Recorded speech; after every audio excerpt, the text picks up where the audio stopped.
Get rolling. Director Smith, are you ready? Okay.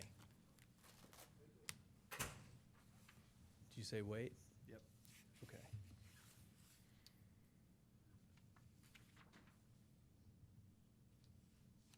You're still on the clock, Craig.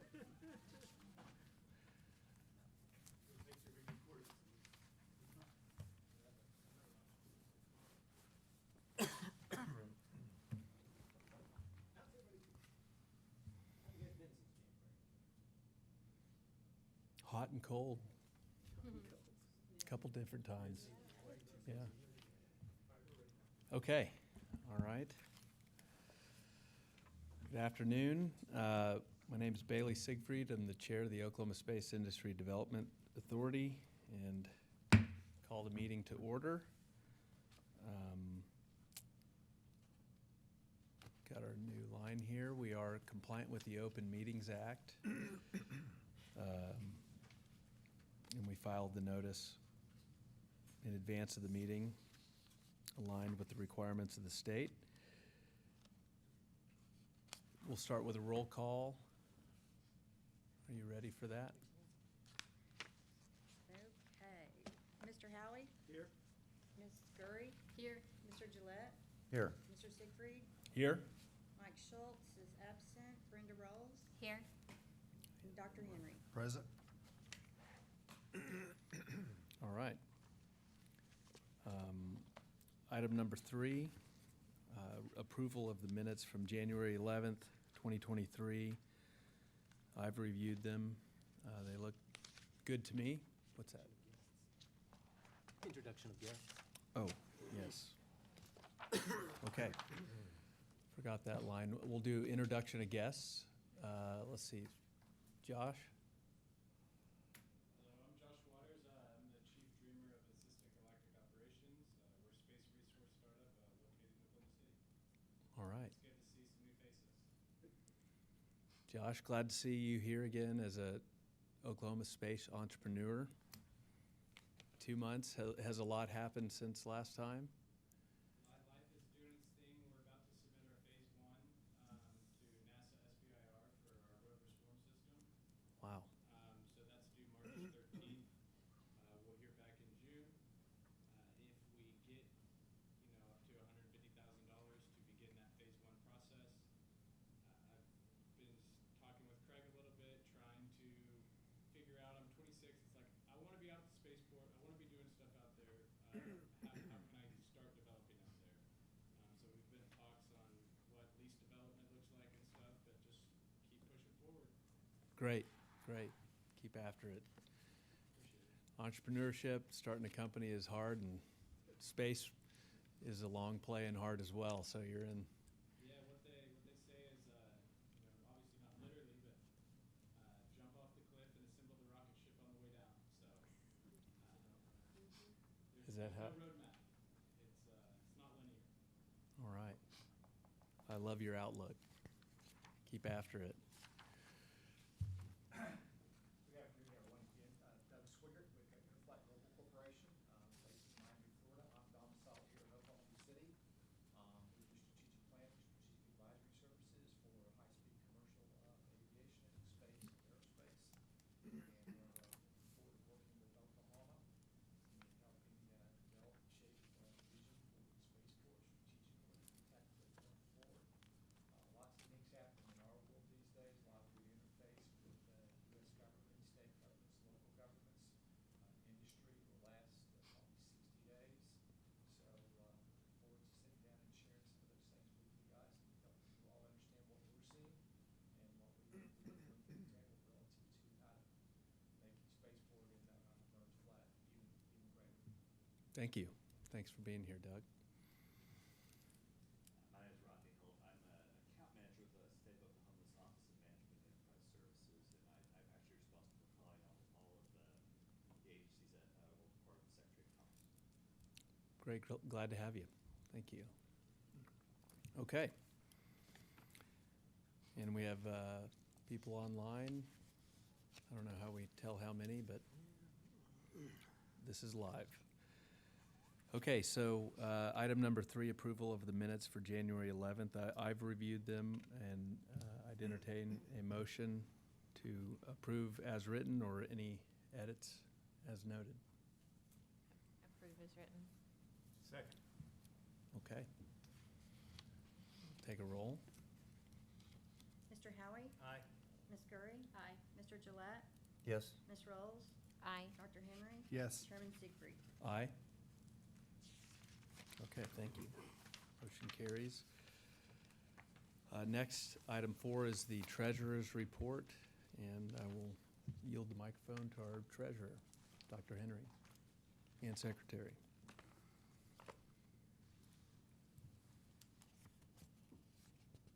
So, I have a question about this, just in general. The treasurer's report that we get is a spreadsheet generated by somebody typing it in. It's not a report generated by the software that actually does it. So, everybody's aware of that, right? So when you ask me to approve the treasurer's report, I feel a little weird about that because it's just what somebody put down. It's not a report from the software. So This is what it the only actually- thing I can tell you is the report says 100% exactly what it says. And I'll vote on that. Okay, these are normally in your book. I don't know if anybody ever looks at them or not, but this is what they look like. It's got all the funds together, broken down. What we do in this, which is always normally in your book, is every transaction. We break these down on this treasurer's report, so it's easy for you to understand exactly the amount and who it's made to, who that payment was paid to.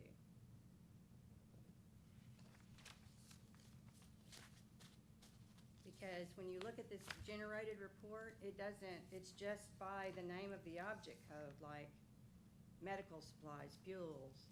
So we go in here and we do this one and we break it down, com data, each vendor that we've paid.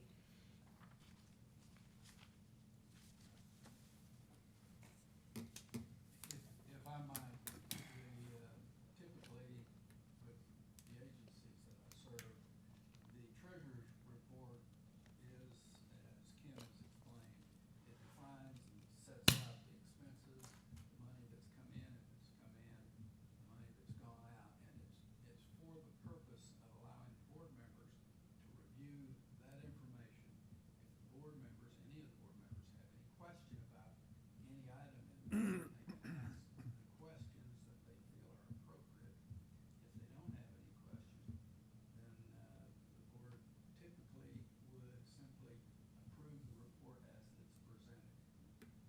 As Commissioner Henry has explained, that's what you're doing. You're simply looking at it, and if you approve of it, if you approve what you see, you don't have any questions, then you simply make that action, make that motion, take that action, and move forward.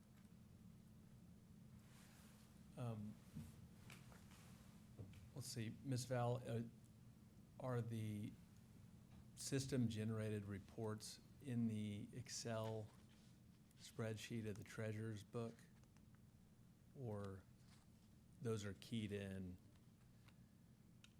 We The- do the treasurer's report from a From the computer-generated report Yeah. that we get from OMES, which Okay. balances to Yeah. this report. And I believe we had an audit 2 years ago, perhaps? Or last year? Is it every year? It's every 4 or 5 years. 'cause Okay, they we get had one behind last and- year. Would you like to, going forward, ensure that we have the system-generated? No, I just want to make sure everybody understands what that exactly is. Just to make, because when I said, yeah, I'll be treasurer, I didn't know what that was. Okay. And so I'm sure nobody thinks about it like I do. Because I'm sitting there saying, wait a minute, what So, just, I just wanted to clarify, make sure everybody knows what that exactly is. Sure. The reports we get. Okay. I move for approval. Do we have a second? Second. Okay. Mr. Howie? Aye. Mrs. Scurry? Aye. Mr. Gillette? Aye. Ms. Rolls? Aye. Dr. Henry? Yes. Chairman Siegfried? Aye. Okay. Next item is the Executive Director's Report provided by Director Smith. All right, well, thank you very much for the opportunity, and thanks for being here, everybody. It's been, since we've last met in January, I've been able to attend a couple of trade shows representing OSIDA, the FAA Commercial Space Conference. That was February 8th and 9th. It was a day-and-a-half conference in Washington, D.C. So that afforded me, it started at noon on the 8th, so that afforded me the morning to go and walk the hill. I got 22,000 steps that day. I'm pretty proud at this point that I was able to hit every member of the Oklahoma delegation's office during that period of time and let them know, first of all, that we're a state agency. I'm not asking for money. That you can just see the relief on the staffers' faces when I shared that. But I said I just want to be here just to educate you on what we have in Oklahoma. So if you have the opportunity to share that with your colleagues, and if you hear about it, this is what we're about. And the extra bonus was that now the congressman who represents geographically the spaceport is Frank Lucas. He's our senior member of the delegation. This is me with his legislative assistant, who's the highest ranking staffer on transportation issues. This is Max Richards in the picture on the right. Max is responsible for any transportation issue that the congressman deals with. And now the congressman serves on and is the chair of the Space, Science, and Technology Committee. So that is the committee that's charged with anything dealing with space. And he is the chair of that committee. And I actually was able to meet with some of his staff on that committee. That's separate than your congressional staff. That's a whole nother division that they all serve him or the chair of that committee. So I got to visit with them about the spaceport, enlighten them about what we have, that we're one of 14, all our assets and capabilities. I left them a one-pager that Commerce has helped me to develop. And he's also on the space subcommittee of that committee. So Oklahoma's in good standing that we've got not only the chair of the committee, we have the chair of the subcommittee, or the leader of the subcommittee on space, right here in Oklahoma, representing the geographic space that the spaceport sits. So that was incredible.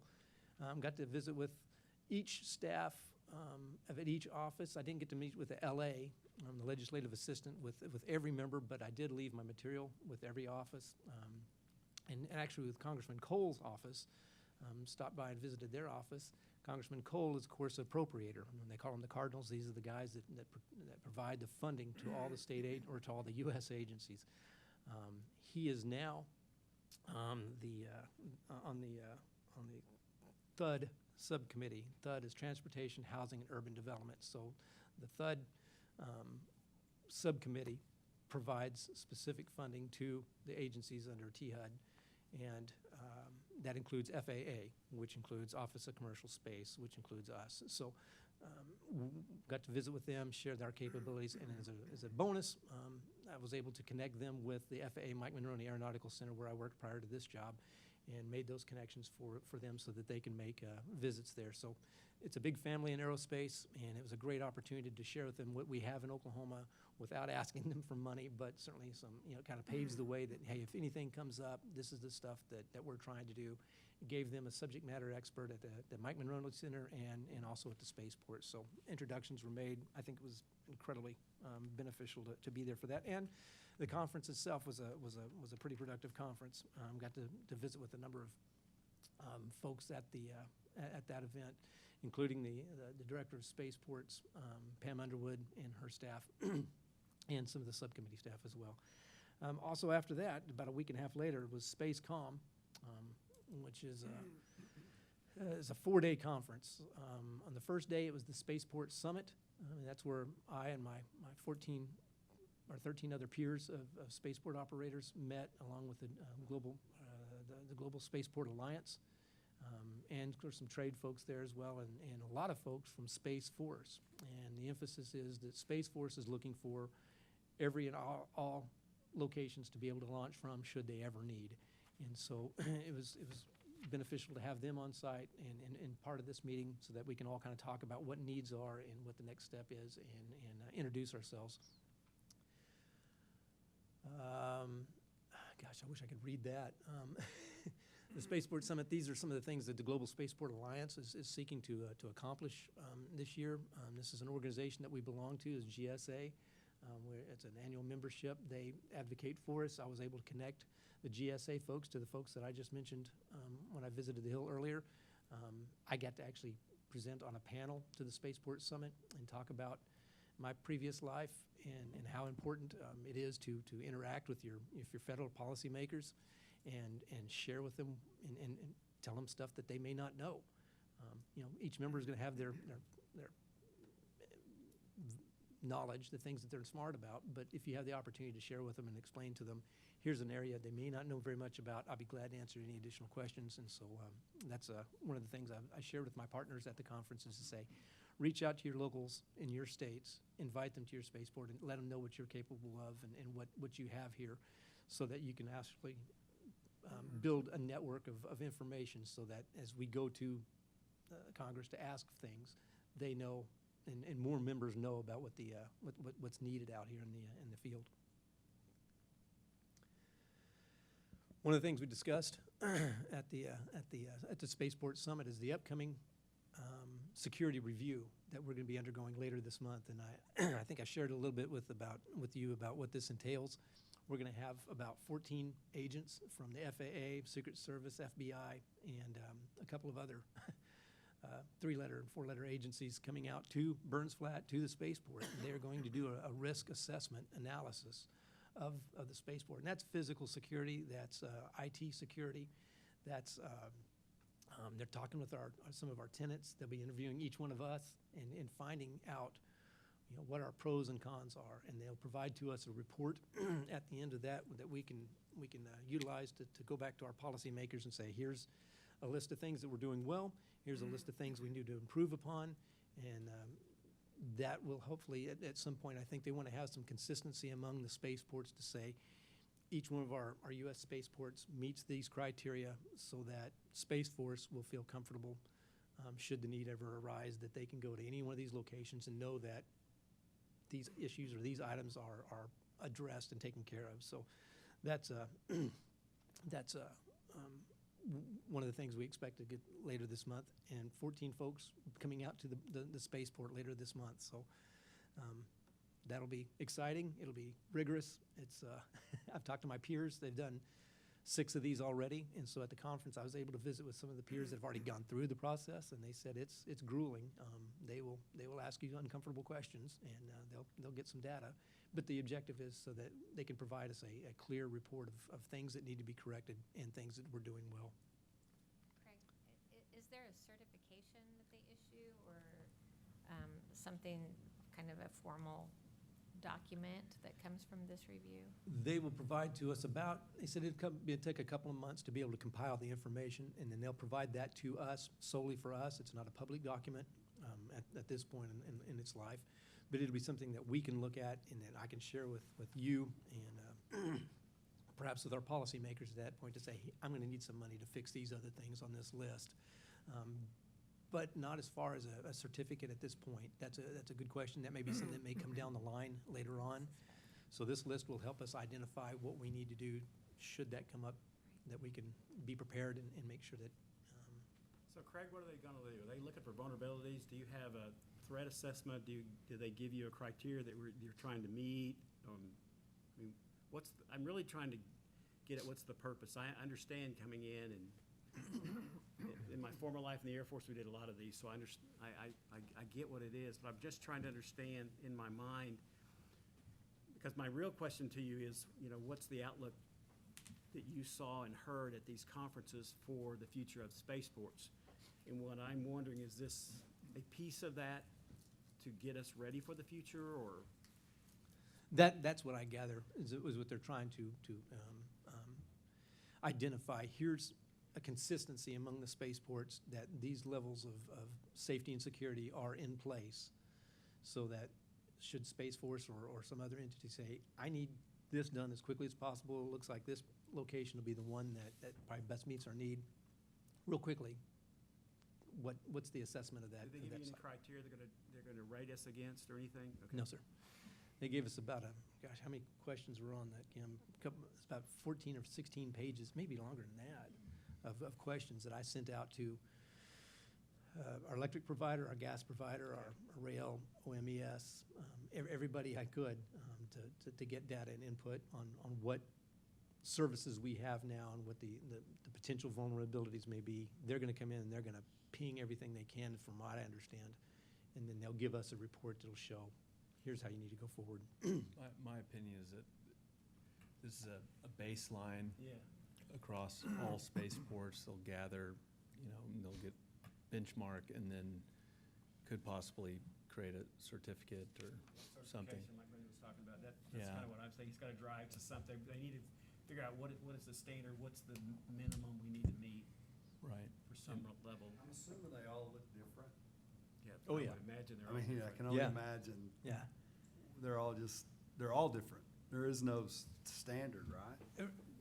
As far as the capabilities of each, no, but I think they're wanting to have at some point, because some of them are operational, some are doing launches, and some of them are very secure sites. And so it'll be interesting to see what they come back with as a baseline for these, because we're very unique in individual locations, and so. And it's, I think also it probably follows a similar model of what the DoD has and developed, starting with an assessment, but it was ultimately created the CMMC, which was a cybersecurity maturity model certificate. And I think they'll do this, maybe they'll have something similar. So there's a baseline standard to be a spaceport, or here's the expectation, and auditing and all of that. So, And a lot of the questions were very similar. you can recognize some of that, and I don't think we'll have that And then available by the you'll- next meeting. Yeah, and this has physical security, access, digital systems, safety. It's more comprehensive. Then that was followed by the Space Com Conference. There was the next 3 days of the conference included, an entire day of space access. And that was largely attended by Space Force personnel. They talked about all the challenges that we have. They told us, some of they gave us an assessment of where our counterparts are, or where our adversaries are in space, and how that reflects on us. And they talked a little bit about capabilities of other countries, and some of the aggressive measures that they are taking to become more a larger player and more dominant in the space sector, and things we've got to watch out for. So I know that Space Force is looking for ways that they can be as agile as they can possibly be.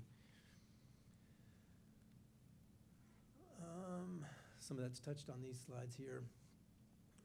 There is a Spaceport Directors Council that the Space Force has, and I've communicated with Colonel Horn with Space Force about being included on that, and they want input. I've also visited with him about airport surveillance and technologies that we're also working on with our prep money. And he said, I can give you a whole lot of things that we've tried before and hasn't worked, so that'll be helpful in our purposes in regard to airport surveillance and detection and avoidance. Coming up this next month, we've got Space Symposium, and this is the largest space show that there is. This is a huge conference that takes place every year. Commerce, this is one that I probably couldn't be able to participate in if it hadn't been for Commerce in years past. This is very challenging to get into this show. We now have a booth, which is incredibly remarkable. They ask Commerce every year, "Now, how did you get here? And who are you?" So we've got our foot in the door, and I don't think Commerce is going to let that go. So we're helping to fund that this year. This is what our booth looked like last year. This is what the background of our booth is going to look like. It's a 10 by 10 with a table with a tablecloth, and but it's a footprint at the show. And so these are our partners this year. We've got SimStar, Dr. Rolls' Frontier Electronic Systems, Infinite Composites, and of course us. And then Commerce will have a representative at the show as well. And I know that Nordam makes an appearance there. We're working with Chair. I'm trying to do some other opportunities. We worked with the Lieutenant Governor's office, hoping that we could coordinate with that office and some meetings, and we're still trying to see if we can make that happen. Lots of things taking place that same week. That's the same week as the MRO Americas show, and I think it's in Fort Worth this year. And that's also the same week as the Lieutenant Governor's turkey hunt. So we're going to be pulling a lot of different directions on that, but this is a fantastic opportunity for the spaceport and for Oklahoma and the companies represented. Following that will be the Paris Air Show. That'll be in the June timeframe. This is what the booth will look like. This is what the booth looked like at Farnborough. It'll be a similar booth to that. The way it operates is it's Farnborough every other year, and then it's the Paris Air Show on the alternating years. So every summer there's a huge international aerospace show, and this year it's the Paris one. As you can see, the numbers on the attendees of this event, Commerce took to Farnborough, I think, 82 representatives last summer, representing at least 12 different companies, 3 universities, and I think 3 economic development entities from the state and the governor. And I expect it'll probably be similar to that amount for the Paris Air Show. Commissioner Howie, I know that you've attended these before. Anything you want to weigh in? We're going to Paris with the state again this year. I think there's 12 companies and about 4 or 5 communities, so it's very similar. And we're going to be in the USA Pavilion. To have a physical presence is large. That's very significant. And then to have some delegation members to be there as well will be really helpful for us, to have the governor or whoever the policymakers may be that can also attend this show. It's a great opportunity for Oklahoma to wave their arm really, really big and show what our capabilities are. And in 2 weeks from today, this is right here in Oklahoma City. This is the annual Aero Day at the state capitol. So if you're free and available that day and want to come down and see what aerospace is doing in Oklahoma, this is a great one-stop shop. Wander around the capitol. They'll have a number of booths set up in the rotunda, so you can see all the different, and this is just some of them. These are just the ones that are going to be participating. There's, what events, 1,100 different companies in Oklahoma that deal. Something like that, yeah. Yeah, it's a remarkable. So we're not going to see all of that, but this is a great one-stop shop to see a number of them. And we're going to be doing, I'm going to be participating in a visit to legislators' offices, along with some folks from Department of Commerce or Aeronautics Commission, as we go and we share with them more about the second largest economic engine in the state of Oklahoma, and that's aerospace. So we'll get a chance to do that. So if you get a chance to come by, let me know, and I'll give you some more information about this. Okay, before you leave this topic, I just got a general question, if that's okay. Mhm. So you've been to a lot of conferences and things specifically on space here lately. So what is your feel for the future and the outlook of commercial space activity? What did you hear at these shows? And I shared this with the Senate Budget Committee. The growth of commercial space is in the billions of dollars and continuing to grow. When we got our spaceport license, there were only 2 entities putting anything into space, and now you can't go to these trade shows without seeing dozens upon dozens of companies that have goals like Mr. Waters back here of doing things into space. So this economy is continuing to grow, and now you've got billionaires doing things that just the governments used to do. So there's a lot of growth opportunity here. We're one of 14 spaceports. When at the Spaceport Summit a couple of weeks ago, there were at least a handful, if not more, of entities that are trying to get a spaceport license in their state. So in the US, it's growing, and I should have attached it to this. There's worldwide, the number of spaceports that are popping up and trying to get licensure and certification is almost exponential from where it was in 2006 for sure to where we are today. The point is a spaceport doesn't necessarily have to be a vertical rocket shooting something into space on the top of a missile. It's there's horizontal capabilities, there's suborbital capabilities, so you don't even have to go into space. You go up pretty doggone close, and you can. I'm not a rocket scientist, but as the Earth rotates, and especially go over the pole, you can move a lot of goods and materials and people really fast. And so suborbital point-to-point is another, and Doug may be able to touch on this a little bit more as well as far as the figures of what that economy starts to look like. And as Commissioner Henry pointed out, every spaceport looks differently than their peers. And so each one is trying to find that special sauce to find what companies would feel comfortable and have the needs for the assets and capabilities that spaceport has. There's a lot of potential, and it's just continuing to grow all the time. It's really exciting to go to these shows and see all the different associated businesses that are doing things in space. And aerospace is great as well. I mean, we're an airport. I mean, we all know it. We're an airport, huge airport, big runway with a spaceport license. So we're going to chase aerospace as far down that runway as we can, and we're going to chase space as well. And so I'm all in. Whatever you want to put in the sky, let's bring it out to Oklahoma.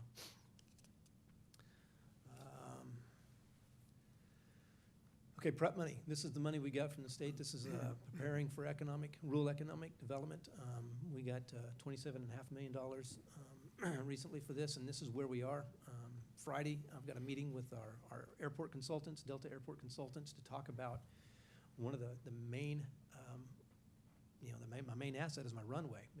If something happens to my runway, I'm in a world of hurt. So I need to make sure that I maintain that big, the fourth largest piece of concrete in North America that handles aircraft. This is we're going to talk about using not only the money we get from JUA, which that they pay a good portion to us to maintain that pavement and maintain that asset for them, but I also have some money from PREP. So in the years past, and I talked about this last time, we've been able to do small projects, joint seal repairs, some spall repair. What I hope to do is before Premium Aerospace and other tenants get geared up, I want to be able to fix as much of that runway as I possibly can. And it's fixed, it sounds like it's broken, but I want to be able to maintain as much of that runway as I possibly can with joint seals and spall repair, and then fix my taxiways and improve those and do all that during this opportunity when I've got a lot of money and I don't have a lot of other operations taking place at the airport before some of those things start to kick in. So Delta explains that if you have a larger figure on your contracts or on your projects, you're going to get better representation on contractors bidding on that. And then as such, they're going to be more aggressive and assertive to try to get those projects done within the time frame that I have for it. So I'm hoping to put a significant amount of JUA money and PREP money toward this project. And we'll talk about those figures this Friday in a meeting that I have with Delta to find out how much, because they've got me on a 1 year, a 5 year, and a 10 year plan of things, of projects they've got lined up and queued up. Here, this map will show you the edges of the main runway are in orange, and some of that, all that area in orange are areas that they want to address with spall repair and joint seal repair. This one, I think, is lighting. So we want to be able to do some improvements on our lighting. We have some incandescent bulbs that we still use out there, and sometimes there's some electrical problems.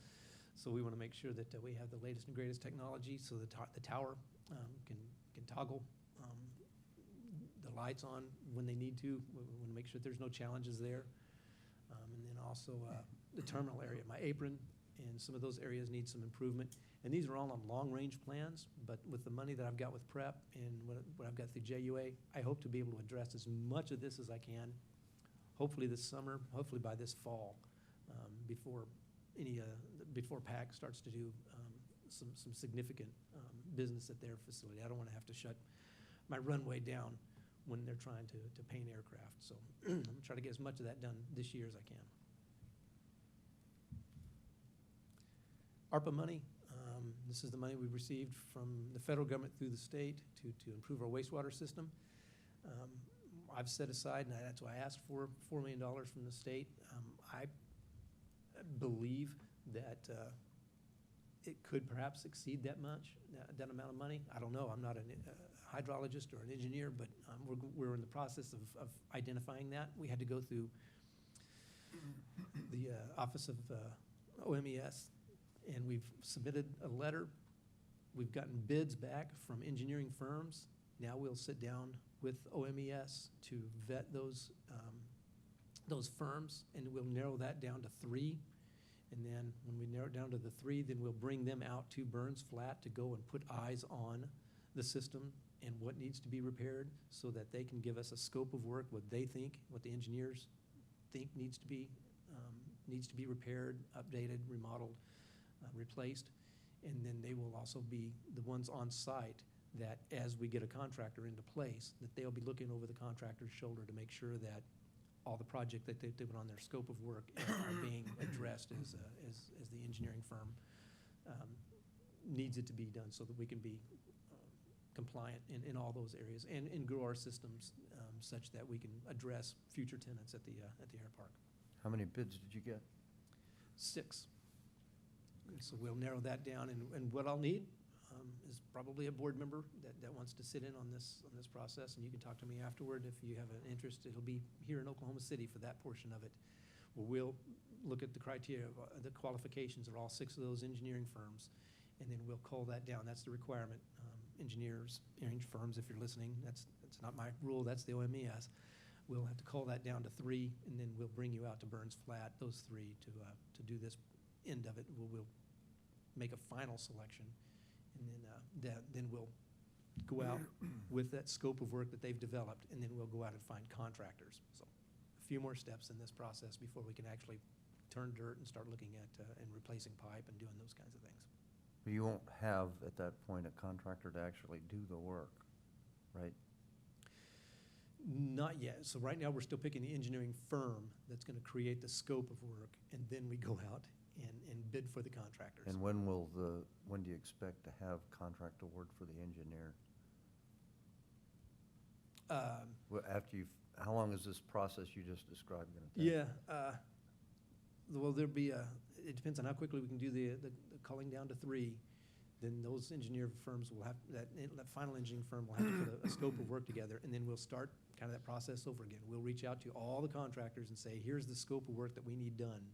So that'll be 30 days on top of that, and then we'll narrow that down again. So it'll be a similar process to what we did with the engineering firms, state processes. Maybe late summer, fall. Late summer, fall to have an engineer? Contractor. Oh, a contract. I may be incredibly optimistic on that. I've never done this before. Okay. And then, of course, we've got to follow all the federal requirements to find a federally qualified contractor that meets all the criteria of the federal contracts. Does OMES have a program plan? They do. Yeah, we're working alongside with a contract specialist, contract manager with OMES that. Can we get a hold of a copy of their program plan? I can do that. I don't think that'd be a problem. Then I can quit asking Okay. questions. You have a timeline. Yeah, get a timeline from that person, yes. Kim's making a note for me. Hey, Craig, just got a question on the very last sentence there. It says, funds don't have a timeline and are currently available. Is there something that would make them not be available? They've already been delivered to us. Okay, great. They're in an account. Okay.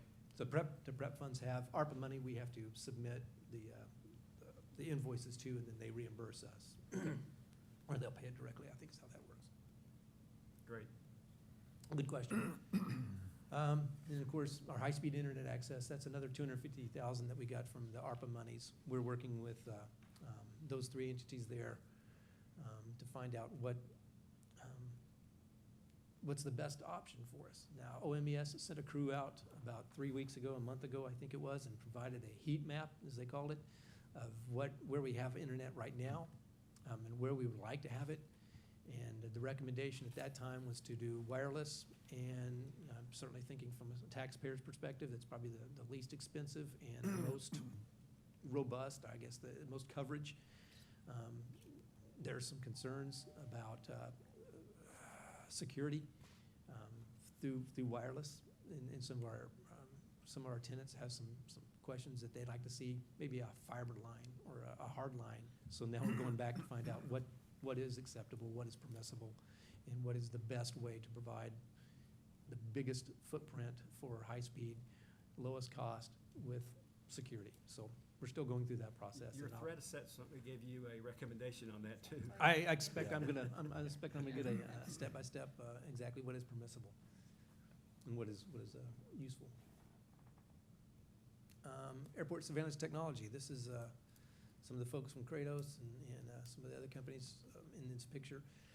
We're still working on, with Oklahoma Aeronautics Commission, to identify the proper detect and avoidance technology that will satisfy a company like the one I just mentioned, and also has been certified or acceptable by the FAA.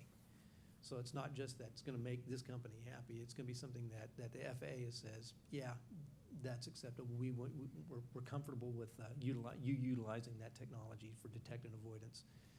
Once we get that, in working with OAC, that's something that we're kind of looking at now as maybe not something that's a hard physical structure at Clinton Sherman solely. With technologies today, it doesn't have to be a in-ground paved, solid, secure structure doing airport surveillance just at our airport. It's something that technology today can allow you to do a number of different things remotely and be able to come and set up on site for a particular test, and then pack up and move to another location to do testing elsewhere in the state. So we're looking at perhaps a system that we can purchase, utilize primarily at Clinton Sherman, and then move throughout the state and pop it up where it's maybe useful for other entities in the state, so that one asset can be utilized by a number of different entities throughout the state. And then, of course, some of the remainder, and I talked about this a little bit with the pavement repairs, and then security. I think we'll find out from that security assessment if we need to do anything else as far as our perimeter security. We've got 11.2 miles of fencing around the airport, spaceport area, and it's keypadded. It's a code that only a few people know. We'll find out if that's sufficient. Some airports in Oklahoma have barbed wire, some don't have anything. It kind of depends on what your capabilities and needs are at your airport, and we'll find out from this security assessment what may be required for us. And I had the opportunity to go up to Tulsa and visit with our chair here a couple of weeks ago to talk some needs that we have and how to move forward on those things. I do want to talk about, and I don't know that I've laid this out in front of you, and I think I've shared it with you before. We've got a piece of legislation working its way through the Oklahoma legislature, Senate Bill 939. It addresses the terms of service that an OSIDA board member can serve on our board. Currently, the statutes read 2 terms, and the terms are 4 years. And so Commissioner Schultz recommended that for continuity, for some of our customers, it may be helpful and may alleviate some of their concerns if we've got some more longevity to our board, some continuity over a period of time. And so we've submitted a piece of legislation for consideration. Senator Yeck Kingfisher is carrying it in the Senate. It's passed committee. Representative Nick Archer, he's a new representative out of Elk City, is carrying it on the House side. It's still alive and well. I don't see, I can't see it being too controversial for us. And I'm very hopeful that it'll pass. As such, that'll give, if you choose to stay on the board, you can certainly, I hope you don't leave, but this will give you at least another opportunity for another term if you choose to stay on the board. And that concludes the director's report. Now for the facilities report, and I'll let you carry the next one. If you want to introduce the next one, Chair. Oh, you're not rolling right into it? I'll let you go ahead and Oh. do the formal introduction. on Okay. that. All right, that closes our director's report, and now we're up for a facilities report from our director. So Dan Feltman is our facilities manager. He's better served working on site today than coming to this meeting. But we did replace one of the heaters in the fire department. We're in the process of replacing the roof on one of our buildings that, despite multiple attempts to try to patch it, hasn't worked. We've got a tenant in that building, and he's got an HVAC business and doesn't need a leaky roof. And so it's a good building. It's a useful building. He's got a long-term lease on it, and so we want to make sure that roof is repaired. The windstorm we had about less than 2 weeks ago bent the hangar roof on 117. That's the pigeon hangar that Vince is familiar with. We repaired that roof about 1.5 years ago, but the wind coming from the west caught it and bent it up, so our crew was able to get up there and repair that. Also lost a roof on one of our wells, our water wells, and our crew was able to fix that as well. We're replacing the motherboard on our sewage lagoon flow meter. This is something that the engineers will be looking at when they come out as well, but this will, I'm not sure what the capacity was the last one, but this one will give us a more precise measurement of what is coming into our sewage retention lagoon. So we'll know precisely how much we're getting from all of our tenants, so that we know to bill correctly and that we're actually getting what we're being paid for. So that'll be a useful thing. We'll put this on pretty soon, and then probably within a month to a couple of months, we should have pretty accurate figures and historical data to know what we've got, and then we'll be able to share that with our engineering firm when they come out, so we can make sure that we're doing all we can, that the system is able to handle what it needs, and then they'll have some figures that they can utilize when they do their scope of work on what's necessary. Need a forklift, we're looking for one. We don't have one. We're looking to make that purchase. And then a 40-foot man lift. It's tough to change a bulb in a hangar. We go and lease the equipment now when we need it. We go to one of the local vendors, and they've got equipment to rent. It's just nicer to be able to have one on site, and we can be responsive more quickly. And we have a lot of uses for some of this equipment out there, and now we have some resources to buy it. So what do you use the forklift for? When large companies come out and they do unloading of their equipment. Oh, okay. say So large- it's to help with our tenants? Ex- Okay, Exactly. got it. We'll pass that charge along. And then, of course, these are buildings that we need to raise, and we're in the process of trying to identify what demolition experts are available out there and on the statewide use sheet to be able to come in and remove these. They just need to go. They're sitting on plats that might be more attractive to a potential tenant if they don't see anything on it at all. They can see the potential rather than the eyesore that exists. And these buildings that I've got pictured here, we've looked at every way that we know to see if they're in some form or fashion utilizable, and they're not. And then our FBO partners. This is the FBO hangar. This is what it looks like about 4 months ago. And this is, on the right, is what it looked like about 2 months ago. That's what it looked like about 4 or 5 months ago. And now on the right, they've already mudded it out. You can see the lighting fixtures. This is going to be a really nice facility. They're spending a lot of money. They're paying for it. We're not having to pay for this. And this will be the FBO. This is the gas station for aircraft traveling across the country that stop and buy fuel at our gas station. So when they walk in here, this is probably the only experience they have in Oklahoma. So we wanted to make it look really nice. The tenant is very excited about doing this because they see the value of this airport. They're making investment out here. They signed a long-term lease, and they want to make this a destination for cross-country traffic. And, this is a portion for another agenda item. That concludes the facilities report. Okay, any questions, follow-up, input? Okay. Next item is request by Executive Director for approval to participate and expend matching funds for the Oklahoma Aeronautics Commission hangar development. I think we have that on our, these are in your packet. Can you describe this for us? Okay, so Oklahoma Aeronautics Commission has received some funding, I believe, from the legislature that they are applying toward a hangar program to airports throughout the state. Hangars are where your money is made at an airport. Most airports don't have landing fees. So, you know, if you don't have an FBO, or if you do have an FBO, you get a little bit. And I know Commissioner Gurry can talk about this for a long time. But another moneymaker for your airport is having a hangar, someplace they can store their aircraft, someplace they can conduct aerospace business on your property. We've got large hangars, and if anybody's listening, I've got space in some of those large hangars if you want to come lease from me.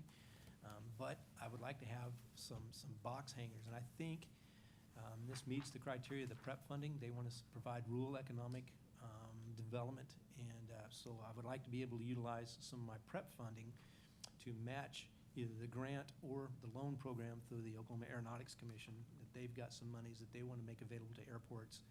One of the criteria in their application, if you look at the last bullet point on the back page, has your airport's request to participate in this program been properly vetted through your city's government or chain of command? So that is, wanted to make sure that if I do get approved for this money, I'm probably last in line on this, but if I do get approved for it, they're going to be ready to move the money pretty quickly, and so they want to make sure that there's no stumbling block to me utilizing some of my PREP funding toward one of these projects to build a box hangar or a series of box hangars. And so I want to make sure I just check that box and make sure that we have gotten the board approval that we can participate in this program, and that at the time we would be able to identify whatever the amount of money is to match or So this is get a loan this for. putting up new hangar space? It would be, yes, sir. And I What happens to the existing? It wouldn't change those at all. And in this slide here, if you can look on the line on the Christmas tree, which is toward the bottom of the screen, there's a portion of the taxiway that extends from the top of the Christmas tree to the main runway. That's, if I had, my laser pointer wouldn't work on these screens, but I'm trying to figure out how I can depict this to you. That at the top of the Christmas tree, where it kind of points to that large paved area, that's a significant stretch of taxiway that's not being utilized. Looks like it's in the clear zone, though. That's what I was thinking. For the small runway, For the main runway. Yeah, it's right next, It's adjacent. in the clear zone for the main runway. I mean, I don't have it measured out, but show me. Looks what pretty you're- close. show me Tell- what you're looking at. You're talking about right here, right? Right. If we could place them on. And they're talking about this being the clear zone for the approach end of the runway. Yeah. Okay. Does that not qualify for location? I've visited with our airport engineers, and I don't know what I they're mean, thinking. I'd have to measure it out, like Yeah, you you said, we have- don't have the numbers in front of us with the actual distances, and But it sure looks like it is. it does seem quite close to the approach end, but it's possible. I'd be interested to see, proposed locations. And I don't think that the specific locations matter when it comes to discussing the loan today. But before those go in, I think we need to see the map of the distances and locations, and Yeah. really hammer down on where we would be putting them. Right. A lot of it goes off at an angle too, so you could put lower structures in certain areas, but you just have to really be careful with it. Right, and there's space behind our headquarters building, on the apron behind our building, which we could also put them there as well. I know the engineers have even described a pathway that you might be able to go through the fence and continue out east of our headquarters building, and maybe do a taxiway out there into the industrial park to be able to put hangar space as well. So We just want to make sure that if we do get approved, that we can move, we can check that box and say, yeah, we've gotten this portion of it. We'll visit with our engineers, and we want to be able to utilize prep funding for that. And that would give us, I've already got some potential tenants for those. So once they're built, they will be filled. How So- much? Go ahead, sorry. I just gonna ask how much money? So the hangar program has a couple different ways. It can either be a loan, or which is a 70% would be on the commission, and then we would provide the 30%, depending on, and hang on, I may have a response from OEC on my text here. Okay, yeah, so we'd have to bid at that point to find out what the cost of the hangar would be, but OAC would cover 70% of it. We would be responsible for 30% of it. It's got on here what I was looking for. It's 3 hangars at 225,000, so I see our part. Okay. I just have to read it. Understood. I have a few questions. Does this put us in competition with the smaller airports around? Yes. And, yeah, we'd be competing for that money. Well, competing for the grant dollars or competing for the hangar The grant dollars. service? And I think they're gonna focus on, that's why I say that we may not meet that criteria, but I wanna make sure that if we do, that we're able to move more rapidly toward that. But I've got some tenants that have interest in box hangars if I can put some on site, so don't know that it's moving aircraft from other places to ours. I mean, we've got capability to do that now, but I think they want specific space that they can operate their business, so store their aircraft in our airport. But you have to have so many based aircraft to even get certain dollars from OAC and get, I don't know the name of the program, but I mean, the federal dollars that come, you gotta have so many based aircraft, and they're based aircraft, you gotta have hangars. We do, and we've met that minimum. Yeah. It'd be nice to have Like some 9 or padding. 10, isn't it? It's 9. Yeah. It'd be nice to have some wiggle room on that as well. Yeah. But we would definitely be competing. So, I've brought this up before, and I mean, you have on here, identify the aircraft types and what's expected planned to be housed in these hangars. That's the question that they're asking, right? And you have on here A&P mechanic business and associated aircraft parcels, single-engine airplanes, agriculture application tenant, 2 airplanes, single-engine personnel. I love this idea. I think bringing in hangars is excellent, especially for the based aircraft stuff, because that does drive FAA dollars, whether or not we can reach the FAA dollars or not. And I do want to encourage more general aviation at the airport, but I have brought this up before, is that where are they going to get the fuel? We don't necessarily have a self-serve pump, right? So I just want to, I want to bring that up again, that I think we should start really exploring that when we start talking about trying to attract smaller airplanes and single-engine piston aircraft, that we have to remember that there's that other piece, because we could have the hangars, but nobody's going to show up if they can't get gas. Yep, you're right. Absolutely. We need to have that conversation. Good point, and that's a great thing about having some prep fund. If we can, I've talked with some other airports that put self-fuel. Self-serve fuel. Self-serve fuel at their locations, and I've gotten some cost estimates on what it costs to put that kind of a fuel farm and that kind of capability at the airport. El Reno was recently, they're probably the most recent that has done something along those lines, so I've gotten a figure from that of what that would cost. We can look at some numbers on this, and that might be in our strategy plan to find out, if that's something that we want to expend that kind of resources to do. Or maybe our FBO provider may see the opportunity in growing this as well.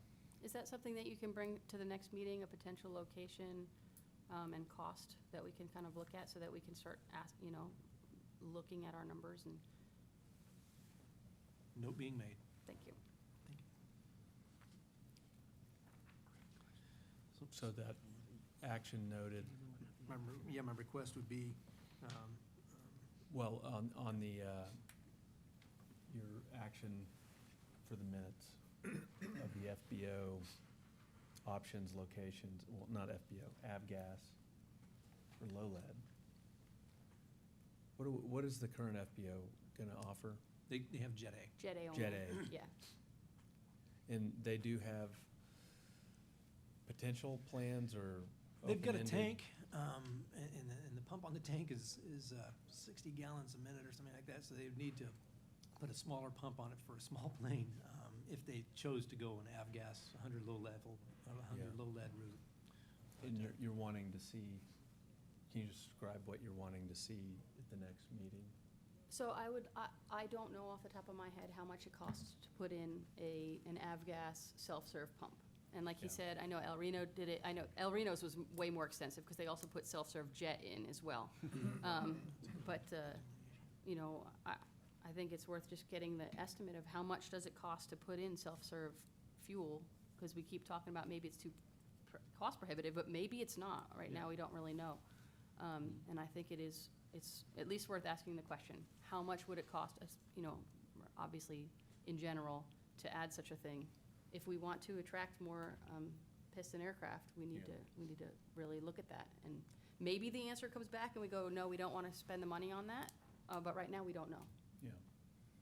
Is that, do we research that ourselves, are you thinking, or just ask our current tenant to put something conceptually together of? Well, I think that would be those are two Yeah. different things. Yeah, That's what I was gonna ask, is have we talked to the tenant at all, the FBO, to see if there's any interest in them putting in a self-serve? I mean, you obviously have talked to them about their flow rates and stuff, Mhm. but that may be a follow-on or a separate action item on this, is to talk to our current FBO to see if there's any interest on their part for putting a self-serve avgas in at Or a partnership, yeah, sharing. whatever. No. We buy the tank, they put it in, or Yeah. something But like see, that. This see is if there's, gauge the interest level. Exactly. Yeah, this is a situation we couldn't even entertain 6 months ago. So with the opportunities we've got with prep Yeah. money, that may be something that we can look at. So yeah, I'll get some figures for us from them and also from I know other that airports in the state. self-serve can, if you can attract the small airplanes, it can bring in significant revenue to the airport. If, again, you have to attract the small airplanes to stop in and land and get there, but I think there's the separate things, right? How much would it cost for us to put it in? How much would the FBO, you know, would the FBO be interested in doing it? Would it cost us anything for the FBO to be putting it in there? If the FBO says absolutely not, then we need to go back. We have to ask those questions, and I'd like to know what our options are. Sure. So this has already been turned in? Yes, sir. So you're asking, what are you asking? For You available need a dollars motion, to right? match? Yeah, approval to. And to- it's from, is it 1, 2, or 3, or is it all, you said You just need a motion for this, 200,000? to approve this program, correct? Participation in this program. Okay. Well, it says participation, which if selected, will have to expend matching funding. Right. So if we get select, Gotta pony up. so if we get, what's that? That's why we'll have to pony up Yeah. if we get selected, which is a good problem, Sure. if we wanna do this. So the question is, do we wanna do this? And if we do, then we need a motion. What was the total? It was 200 times 3? Oh, Two- 225 per hangar. And we're 40% of it. 470. Oh, no, or 30. Don't have that, no. So what's the max dollars we'd have to match? Yeah, that's what I was really asking. This says no max. Oh, okay.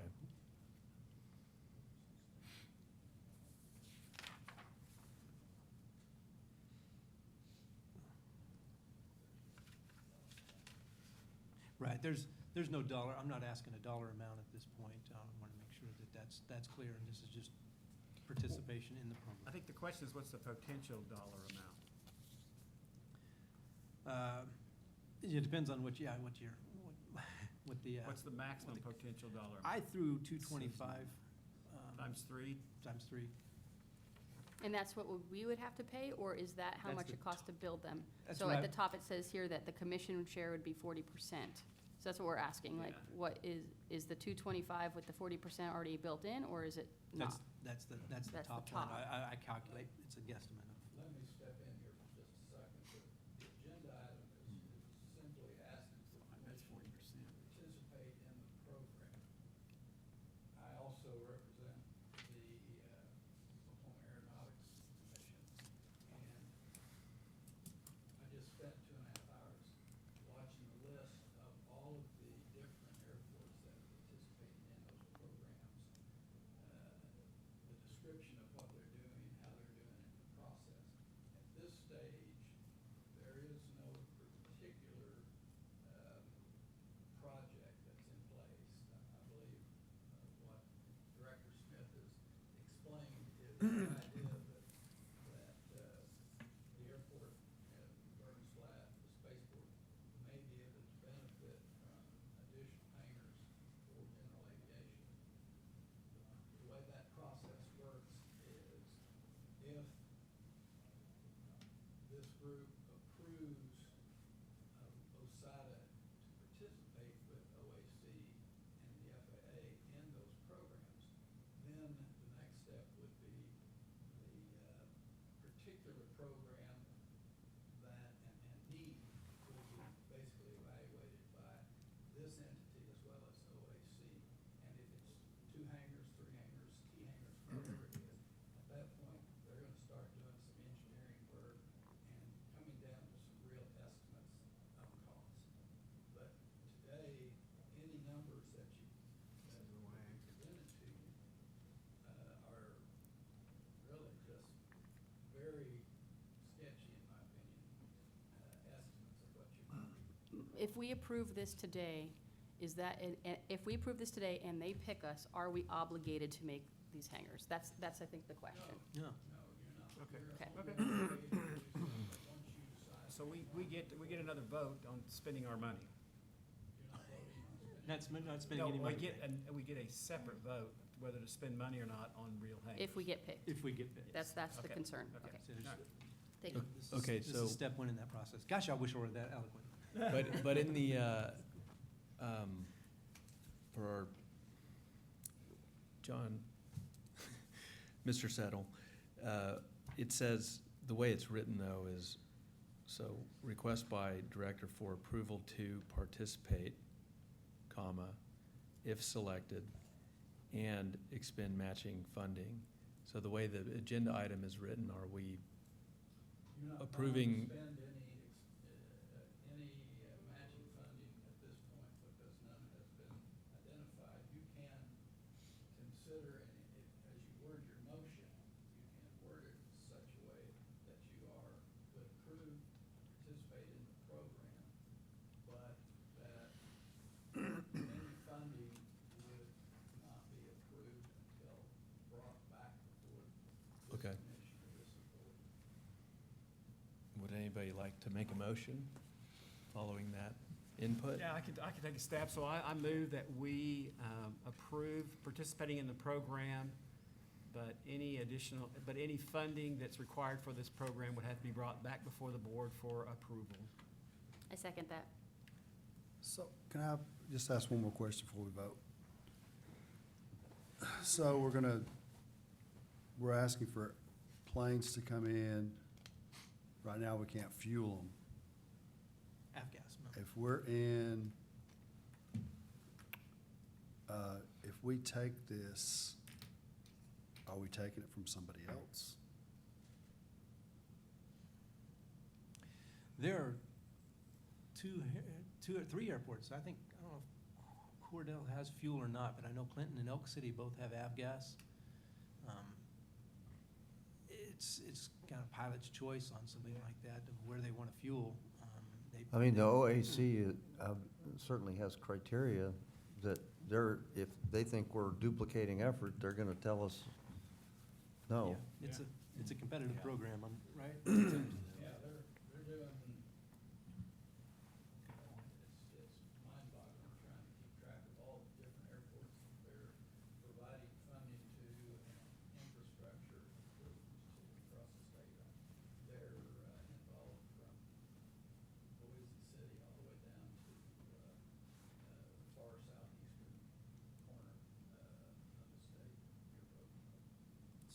have to compete on their own merits to qualify for this. I just want to, I want to put my card out there and see if I might be able to qualify for that. Don't want to give up the opportunity that may help us on that regard, but if we don't get selected, then I'm not going to be heartbroken either. I'm I not just sure it's a don't miss the competitive thing, it's just, it's the pilot's choice, and we're gonna give them one more choice that they could choose to come to. Yeah. You know, they decide where they're gonna land, depends on where they're flying, what they're doing, and where they're going. And this is just, we would just put our dot on the map saying, hey, we have availability too, I think. I think your question is, would there be somebody else that has an aircraft hangared at another airport that then that aircraft would move to our Yes. airport and be taken away from that other airport? That's the question you're asking. Yeah. Just from my general experience in Oklahoma, it is, in most states, not all aircraft are hangared. In Oklahoma, there are lots of hangars because of our weather. And there are still airports that have aircraft that are outside, and they're looking for hangar space all over. For the most part, pilots are going to try to find the airport that's closest to where they live to get their aircraft to. So yes, the potential exists that, let's say right now somebody's hangaring their aircraft at Weatherford, and then we build a hangar here, and this is much closer, they don't have to drive all the way to Weatherford to get their aircraft. Yes, the potential exists that they no longer hangar their aircraft at Weatherford, and then it moves to ours, and yes, Weatherford would lose that. But there's a waiting list, I can tell you from experience, there's a waiting list at Enid of like, I don't know, 30 or 40 aircraft looking for hangars that have aircraft at other places, and pilots are driving to get there. So yeah, the potential exists that another airport would lose that business. So that's the answer to the question, yes. But most likely there'd be somebody on the waiting list to go into that space. But but pilots are looking for hangars all over, and it doesn't necessarily mean that that airport will have an empty hangar forever. And there's a message in there about fueling as well. Pilots look on their phones and they look at fuel prices, and some of the decisions they make and where they buy fuel is based on that too. So there's a couple of different questions in there about hangar space or buying fuel. Those are different animals. On this one, I'm asking for the participation. Is, just out of process, is it even necessary to ask for participation? Due to this requirement on the Okay. application. On the application, yeah. The last question. So Oh, let me okay. ask, was your question that you're concerned that another airport wouldn't get funding? Yeah. Yeah, so we're competing for the funding, we Right. might knock somebody else out, right? Yeah, so I don't know if we need to be in that arena if that happens. What airport do you live by? Altus. Altus? They're probably on it. Yeah, Yeah. 60 miles away. That's we're not competing with that guy. Appreciate So your the looking up. motion is on the table, it's been seconded. Do we want to continue dialogue or vote? Mr. Howie, Aye. Ms. Gurry, Aye. Mr. Gillette, Yes. Ms. Rolls, Aye. Dr. Henry, Yes. Chairman Siegfried. Aye. Okay. Thank you. And that will come back to us if it goes forward. Maybe not. Next item is item 8, we received a unsolicited letter proposal from Interflight Global to provide consulting services, perform strategic planning in customer recruitment. And Mr. Swigert is here. That was, I think, freshly distributed recently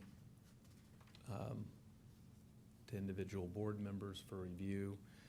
I assume not everybody's been able to review that, but if you have or want to take a look at it and see if there's anything in it you'd like to ask questions about, it has arrived with the timing of our funding from the state and the importance of putting together a plan, whether internally or with external third-party services. So I think we can ask some questions based on the letter that we received. So would you like to come up and answer any questions? Okay. Before you Okay. start your discussion, we had a discussion at the last one about a strategic plan. Craig sent out a questionnaire for you, and a couple of you responded. We still need responses from anybody who didn't respond. If you can't find it, we'll send that out again. But we need inputs from everybody to gather so we could be prepared for development of a strategic plan. So I'd appreciate it if maybe sometime this week, if you could take a look at it and give us your inputs. It shouldn't take you very long to do that. And as I said, Craig will be happy to send you the questionnaire if you need it. Your unsolicited proposal is timely because we're interested in this. I have a couple of comments. One, you talk about the deliverables. Yes, sir. Behind the strategic plan is an action plan to implement it. So when we get the strategic plan the way we want it, the work begins. So is your thought that you would be involved in the implementation of the strategic plan after that initial strategic plan is developed, or what is your vision for that? Yes, sir. My opinion, sir, is that we would be involved in that, but obviously we'd want to defer to the board and to the state. If that's your desire to have us involved, I think it makes a lot of sense for us if we recommend certain actions be done that as appropriate for a private contractor to support those and be engaged in those. Absolutely. Well, I think, to be clear, we're going to provide you with the framework. What we need is somebody to help us document it. And you're not going to develop the strategic plan so much as do the groundwork to get it written and published for us. Does that make sense? Yes, absolutely, sir. So you have about one full-time equivalent here. Yes, sir. And it's not clear to me the period of performance in your proposal. I believe our initial suggestion was that we would be on retainer for 90 days. And during that time frame, that's when we'd start to support you all in terms of documenting or whatever work you would have us do to lay out that strategic plan. And then we would do an assessment at the end of that 90 days to see if continued support from us, would be valid. Did I answer your question? You did. It doesn't say that anywhere in this proposal. Well, we understand that. John, did you have a chance to review it? I just got it yesterday. I looked at it, but I have not had a chance to look through Okay. it. I had a very similar question in terms of the first deliverable, the timeline for that. So you're suggesting that would occur within the 90 days is what you're envisioning? Yes, ma'am. I think depending on what kind of information we get from you and what you ask us to do with that, I think we were going in with an assumption that we would be involved upfront in structuring the strategic plan. But given what Mr. Gillette's comments were in terms of handing us, what you all think you want your strategy to look like, and us being charged with the documentation of it, then I could envision that at the end of that 90 days, we would have some degree of documentation or, phase one, if you will, of that documentation complete. If you want a deliverable at the end of 90 days, we would certainly be willing to discuss that and negotiate it with you to get you that. Wouldn't see why we wouldn't want to do that. What is the number 2 deliverable here? I don't see what you're actually delivering. Well, I think in the structure of our agreement letter, there's a strategic planning phase, and then there's an economic development phase. So in the strategic planning phase, we've talked about developing value stream baselines for suggested markets. the kinds of technologies that would be needed to support those market penetrations, as well as workforce associated with that. And I think a couple of other things on there. I'd have to look at my notes, but yeah, I think that's what we were looking at. It was trying to essentially help you all define, where's the spaceport going to go? How is it going to get there? What are the enablers to get it there? What are the gaps and opportunities? And then specific tangible action plans. Director Smith has made that very clear that we wanted to see, you all wanted to see and have and possess action plans where there were clear, tangible steps that you all could take to achieve, the objectives. What's confusing to me, that doesn't sound like something that could be done in 90 days. Well, I wouldn't disagree with you on that, but I think we felt like that there needed to be a period where you got to see that we could perform for you, and that there was a degree of trust and confidence in our ability to execute. If you want to change the timing or change the terms and conditions, yeah, absolutely. I mean, we've got a problem with that. Okay. I had a question too. I think I read somewhere that, so there is the $9,500 a month retainer, but I read somewhere, it may have been in an email or something, that also an hourly fee, but there is no hourly fee in addition. There would be travel expenses,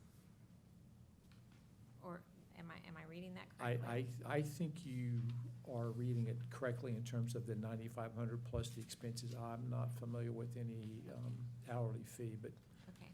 I may have missed that in what I read, but that's not what I think that we were trying to propose. Okay. Yeah.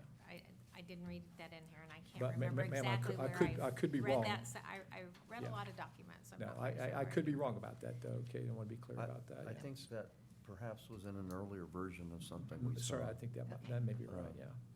So, Okay. I think that's where you saw it. Yeah, I don't think you might have. In there.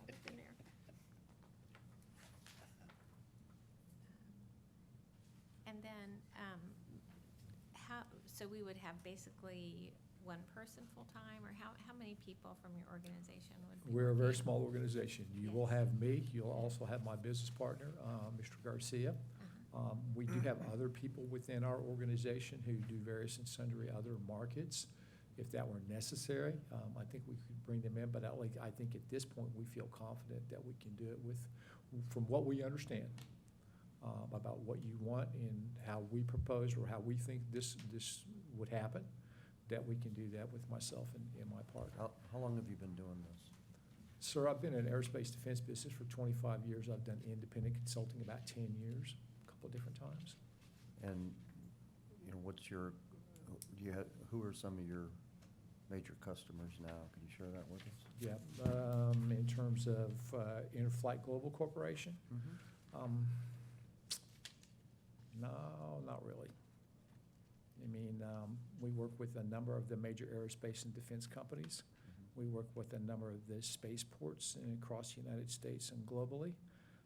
We also work with a number of state government organizations. I'm just interested in, you say you've got contacts in the industry. I'm interested to hear some more about that, I guess I would say. And I understand the sensitivity, but Yes, sir. at the same time, we'd like to know what we're getting, a little bit more about what we're getting. Certainly, yeah. Give you an example. Last week I was in Houston talking to a developer of commercial hypersonic vehicle engines for hypersonic vehicles. We've also had contacts with a number of marketing and consulting firms in the state of Texas relative to work they're trying to do in establishing an oversight commission. We're plugged in pretty closely with NASA, with the FAA, both in Washington D.C. as well as in Oklahoma. So I was actually going to ask this question of Director Smith about when he was talking about going to the conferences. I had 3 questions. What do active spaceports have that we don't? What are space companies looking for in a spaceport? And how are you finding companies looking for a place to land? Are you proposing that when you give us, that you would be answering those 3 questions?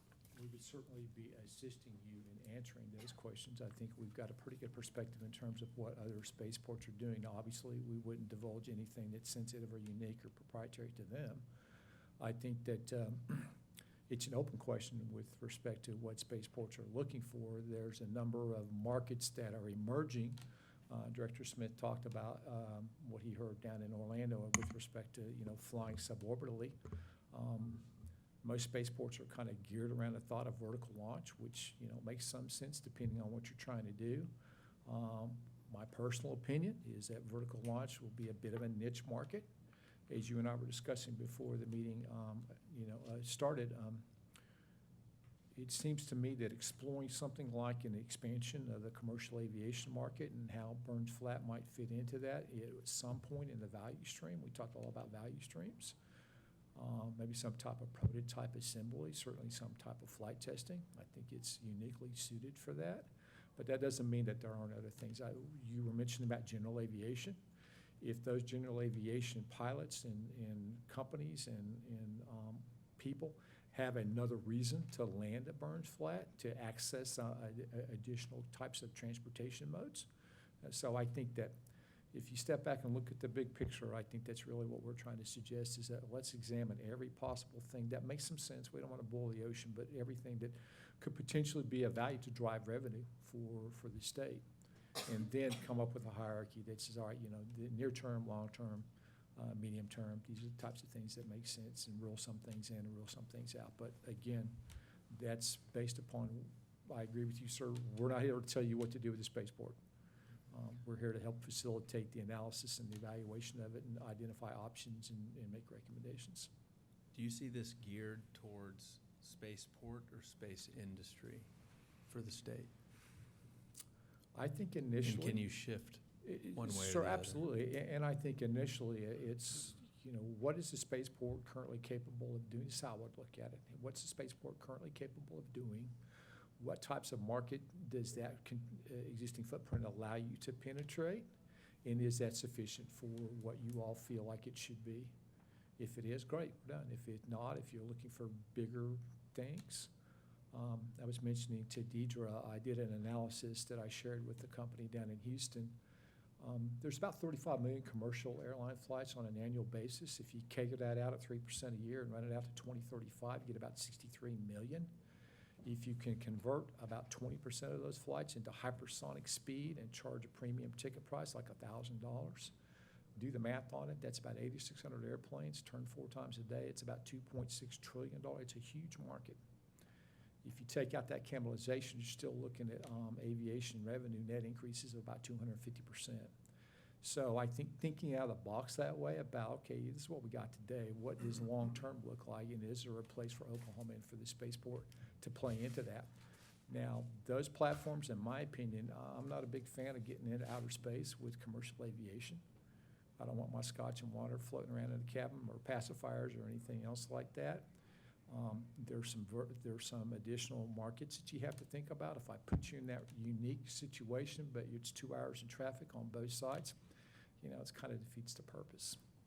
So to answer your question, yeah, I think that spaceport going into additional markets, and i.e. space, yeah, it makes perfect sense. And I'll kind of re-angle the question. Do you represent any states that do not currently have a spaceport and no plans to? So it's more geared, my question is more, a state without a spaceport, can you still develop the space industry? Oh, absolutely. Yeah, depending on what you want to do. Yeah. Right. Because I'm just I wish seeing- I'd sent this to Director Smith. I actually did a value stream map for a former company I worked for. It was the DoD value stream map, and it's a very high-level strategic, threat identification and assessment, military objectives, and force structure, all the way down to disposition. So that's what I think would make some sense for you all, which is let's kind of look at the A to Z of what this industry looks like, and then from that basis, you can see where everything might fit, what you all might be interested in, what makes sense for Oklahoma, what doesn't make sense for Oklahoma, as well as, what's happening in Texas, what's happening in Florida, what's happening in California, places like that. So you make intelligent investment decisions. thing of the primary charge is developing the space industry for Oklahoma, and we also have a spaceport. And so developing space doesn't always have to be right in Burns Flat. I still meet with other space companies looking for manufacturing facility locations all over Oklahoma and other Yeah. places, so. just Absolutely. thinking I through think that that through, that strat- it's not just spaceport focused. I would agree with you completely. Yeah, strategically, anything that you can put in out there that's got some, long-term basis that lowers your cost of operation, that brings your rates down, so that makes you more competitive in anything you put out there. Yeah. Yeah. What about identifying other opportunities that aren't associated with actually sending something to space, but more could be developing astronauts, developing the medicine like we do at, or the Mike Monroney Center, other space-related avenues for space, but not It's- going to space. I appreciate you asking that question, because actually I had this thought this morning when Yeah. I was driving out here. I think hypothetically speaking, if we were doing some type of prototype assembly and doing some initial checkout and then some flight testing, there obviously would have to be pilots that would be in control of those vehicles. So I don't see any reason why we Training, couldn't yeah. think about doing hypersonic pilot training Mhm. and turning Burns Flat into the center of, training for pilots for hypersonic vehicles Mhm. as a, potential example. Right. Or even 3D printing the fuel. It's not Absolutely. being burnt, or it's not being sent up, but it's being made here. Yeah, I've shared with Director Smith, I think it's a perfect setup to do. I did a lot of classified testing for Lockheed Martin as a stealth engineer, and I've spent a lot of time in a lot of remote places. And remote places are great for doing the kinds of things where, if you fail, well, the consequences of that failure are minimized. And I think Burns Flat sort of strikes me as one of those places where, if unfortunately an accident occurs, you're probably going to have minimal, impact to the community. And I think those kinds of things, that's what you think through. Okay. Anything else? So how many clients do you currently work with, and we'd kind of be part of your book of business, and how many people would we share you with? We work with a lot of clients, ma'am, probably over 50. The fact that I am located in Oklahoma and will be here for the foreseeable future, pending what your decision is, tells, I think we want to communicate to you that we're not going to be in a situation where we don't meet your expectations and your needs. And at this point, we're not anticipating a huge contract where we need 50 people. If you tell us that's the contract you want to give us, so yeah, we would definitely have to ramp up. I don't think that would necessarily be in the cards right now, the best interest for you all. Does that answer your question? Kind of, but, so I guess I'm just wondering, would you be splitting your time between OSIDA and then Burns Flat and 3 or 4 other clients simultaneously? So are you feeling, would you be getting squeezed in terms of your No, me availability? personally, no. I've, say this professionally, I've sort of been in those situations, so I'm not going to get in those situations again personally. But again, from what I understand that you want to do, I don't foresee that happening at this point in time. Yeah. I think one of the things that I also had in mind is pure suggestion. I was fortunate enough to meet Nicole Miller last time that I was here, and I think that I would certainly want to suggest that we think about what is it, if anything, we can do to do everything we can to secure a consistent and solid and strong line of funding from the state of Oklahoma on an annual basis. I know you all get funding from Oklahoma. I've looked at it. I think it can be more. I think it should be more. And I think you can use it. Now, if you tell us, hey, thank you, Doug, but that's not really what we want you to think about, great, that's fine. but I think working for a systems integrator for 25 years, everything fits into something else, so you learn to think that way, and so you have to, okay, if we suggest something here, if we give you a great plan for the spaceport, but there's not sufficient funding for it, then it's a great plan, but it doesn't execute. So we would want to think about everything we could that would be relevant to your success. That, like I said, that includes workforce, that includes technology, that includes location, that includes regulation, that includes funding, that includes state, it would include regional considerations. Good. Yeah, thank you. I think this is a great point that you brought up, because this letter does say that you would be providing us basically strategic plans for the spaceport. And it is very focused on the spaceport. And I would like to make sure that we do cover OSIDA and not just the spaceport when it comes to these strategic plans. Yeah, I Like the think that's. entire of all of Certainly, Oklahoma yeah, versus just the I spaceport. would want to sit down. What I envision is working closely with not only Director Smith, but you all underneath his guidance.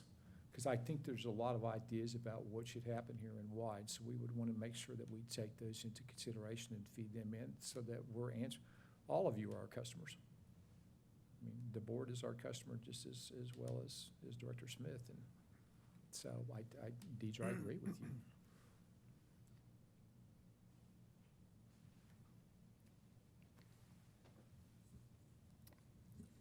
The irony, I just have to mention that. So we're here racking our brains about spaceport and space economic development. Does it fit? And we just voted on a hangar for a single-engine plane. I'm so happy that you came up right after that, because to me, is he helping us see what we're gonna look like when we grow up? Are we just gonna take all comers? Put it in there if it makes $1. I don't understand his plan versus a strategic plan. You know, I'm not gonna put anything on that strategic plan, sir, because I'm not qualified to do that. But I do like to see a plan, and I can follow it when I see it, right? It just is weird to me that we just voted on single-engine airplane, and now we're talking about space. At this, no, that's 50 feet over. We're talking about a different thing now. Just feels weird to me. Basically an outsider agree. looking in. I agree. I think, sorry, go ahead. Oh, yeah, if I may. That's the reason we need a strategic plan, is Right. because Exactly. if it doesn't fit into our major criteria, then we shouldn't do it. At least we could all be singing from the same hymnal, right? When Yeah. we're talking about Right. what is OSIDA, when we see somebody in an elevator, it's like, what are you doing out there? Well, we're doing it, we just voted on a single-engine airplane, and we're gonna launch into space. Not that plane, but a different one. Well, I mean, we could end up with, the world's best clown school, if we weren't careful. And that's why we need a plan, so we know what fits and what doesn't. So my question to you is that what we're talking about? Yes, sir, that's exactly what we're talking Getting to about. that. Now, I can paint you a hypothetical just to illustrate your point. If the strategy is to generate X amount of dollars in additional revenue above and beyond what the state gives you, and that's the only criteria, then the clown show and hey, they all fit according to the criteria. So as we evolve this plan, that's why I mentioned working closely with you all, because, okay, we're gonna put some things down on paper, and you're gonna say, well, that's quite exactly, we don't want the clown show, we might want this thing. Great, then we'll change the criteria, and we'll evolve it so it becomes something that you can't support. And I think to Mr. Gillette's point, that's exactly what and it's not Oklahoma, it's not OSIDA, it's not the spaceport. Guys have been all over the world talking with people, and it's amazing how many people really don't understand kind of Stephen Covey's principle, begin with the end in mind. If you don't know the end state, you can take any road to get yourself there. Great scene in the movie Apollo 13 when the spaceship explodes and they're trying to figure out what to do, and the flight director comes in and goes, they are here, we need them to get here, and you're telling me they're gonna get here, I mean, so simple, but it's extremely profound about that clarity of where are you? Sir, you mentioned, I think, a couple of meetings ago, like most consultants come in and tell you what you already know. There's gonna be an initial upfront phase where we're gonna say, this is what we're seeing. And you might say, gosh, we already know this. Okay, great, that means we're all on the same page with respect to where we are, and it's critical that we have that understanding. There's value in that. Yes, sir, there is, I believe. I think assistance or help discerning through the process of as I've been thinking about this, I mean, it's almost like there's two different strategies. Maybe they're not different, but there's two. There's one for the space industry in Oklahoma and what we do there, maybe a larger thing with commerce and business attraction, economic development, and then that's a bigger picture for the state and the space industry development. It also includes education and STEM and inspiration, those things. But then there's also a strategic plan for this giant airport that has capability. And how do we attract the right people and, you know, not end up, I've said before, have dog food manufacturing, because it was a great customer. But we tie up, we could put that somewhere else. It's like putting a pizza place in a very high-end luxury, hotel or apartment building or Yeah. condominium, something like that, which. And then there's also the distraction of operating a giant place. My first board meeting, I was ready and excited for space, and we focused on approving a lawnmower purchase. I was like, so when I've talked with all of our new board members or recruited, I've said, I've mentioned that story that we still have to operate this large facility, and there could be better ways to reorganize ourselves to operate that, but focus on space and keeping that capability protected, and then enhancing it or, filling it with a pipeline. Yeah, I think that's why it does And make sense. how I think that's why it does make assistance with sense to that. look at a near term and a medium term and a longer term Right. phases where we may need to have tenants out there that don't really fit in order to generate, revenue. That's y'all's call. But I do understand what you're saying, and I get, the practicalities of, kind of operating.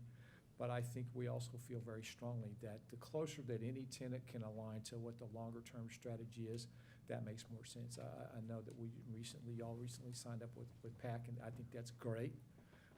They're an aviation firm, they're a maintenance firm, they do things in that value stream. Mm-hmm. So offering them opportunities to expand and grow and bring in additional talent, capabilities, and services for them is beneficial to them, and that's therefore beneficial to you all. Mm-hmm. So I think upfront, really mapping out, like I said, I wish I had my DOD picture here, but mapping out this big picture value stream is really critical. Mm-hmm. If you take something on there, because I'm a defense acquisition guy, so if you take like threat identification, I mean, there's whole cottage industries devoted to threat identification. Deidre and Brenda know those kinds of things. So helping you all see what we see, and then going from that, saying, okay, this is where we think, makes sense for Oklahoma and for OSIDA and for the board. Mm-hmm. I think also hashing, two other things. Working through engagement of key stakeholders with input. There's us, but we're here for governance and direction and policy and guidance, but there's a lot of other people that could help develop or have input on the strategic plan and planning process. So we have a loose space advisory group of people. We bring them in, and so a process that helps bring us through that has input from multiple aerospace and space directions. That was one thing. The other is, I think just managing through the communication of what we're not trying to be, but what we're going to be, and that vision, and then backing it up with why. Right. So when new great things love that spot, but aren't associated with the vision or the mission, but the spot is perfect. This is spaceport specific. how do we manage through that? Or how do we prepare a plan that keeps this capable? Because right over this large facility is the space corridor. And that's kind of the key thing that other large airports like it don't have.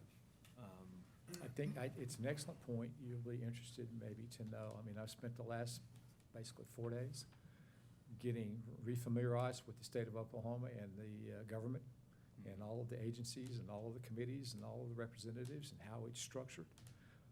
Spending 25 years with Lockheed Martin in Washington, D.C., we understand how to engage, constituencies and stakeholders and funders. So a suggestion would be that that's certainly one of them, that we need to make sure that, I don't sing about all politics are local. Definitely, there's a NASA element, there's an FAA element, there's a DOT element. I dare say there's a DOD element, because I think if we're talking space and talking high-speed space and talking platforms, there's no doubt about it that the DOD will be interested in what's happening. I think also just helping us through the process and other key stakeholders through the strategic input process is probably working through that most perspectives are getting to space involves a launch, but there's other ways that a vertical launch. Yeah, absolutely, and, absolutely. A vertical launch, you may have opinions, but we'd like to see, I don't know, your input or your studies on how realistic is a vertical launch at an inland, or it's possible, but a new approval for a vertical launch, the likelihood of that I think with the it's- return stage. Sir, yeah, I think it's very doable, but here's Okay. what I think. I don't know that- Doable, but I don't know that it's will any new economic. approvals Yeah. happen? Yeah. So then that kind of shrinks okay, we need to be thinking, down a different path that maybe horizontal takeoff, horizontal Yeah. return, point-to-point partnership with other state, and setting up that suborbital opportunities instead of how do we get a rocket launched? That's the easiest thing to think of, but that may be the furthest thing away from realistic with certain parameters that we may be. Again, it faced really with. does, it will come down to what you all decide that you want to be when you grow up to So when we Richard's do point. But we this- want to know based on. Yeah. I might want to be a professional boxer, but that's a really bad idea. I did box, and thank goodness I I have that didn't problem in become golf. professional. Yeah. So we will own the But, plan, yeah. right? Pardon me? When we do this, we will own it.